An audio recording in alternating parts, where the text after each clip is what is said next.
Hi guys, welcome to Grafx IT Solutions Career Cafe. Hope you all are doing fine. In today's session, we'll get into a world called big data. I'm sure like you all have heard about big data. But the question arises, what is big data and why big data is required? If you take an example of 10 years back where there was a boom of database, people used or company used to work with database because to maintain the data. But day by day, year by year, when data became huge, then the problem came into picture. How this database is going to maintain the data. Once you maintain a data in database and if your data is high or the volume is high, the process becomes slower.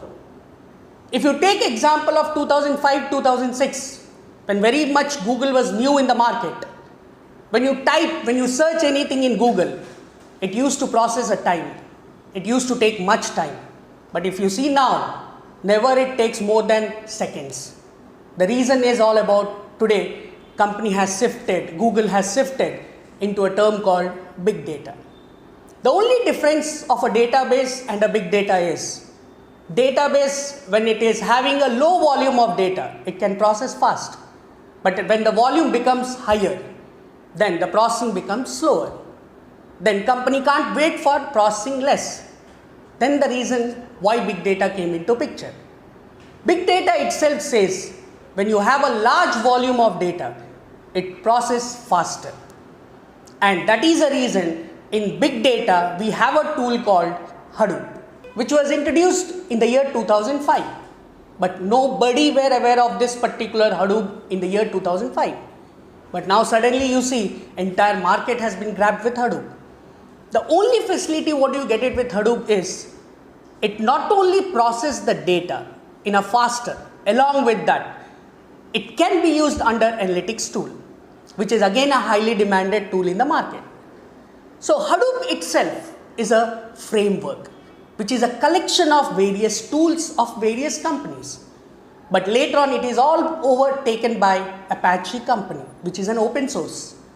The quality of Hadoop is open source, and the main intention of this particular Hadoop is to maintain the data into multiple clusters. I'm sure cluster is a word which is familiar for you all. Let us again try to understand what is cluster. It's nothing but a collection of nodes. So the advantage in Hadoop is that if one node is not working, parallelly you can work with the other node. So there won't be any chance of losing a data, and that is what every company needs. And for that reason, today Hadoop is becoming one of the popular tool of big data. So make sure that big data is a technology under which a tool comes like Hadoop. So I hope you have enjoyed this video. If you have liked this video, please share it, do subscribe it, and watch more videos for more updates. Thank you very much.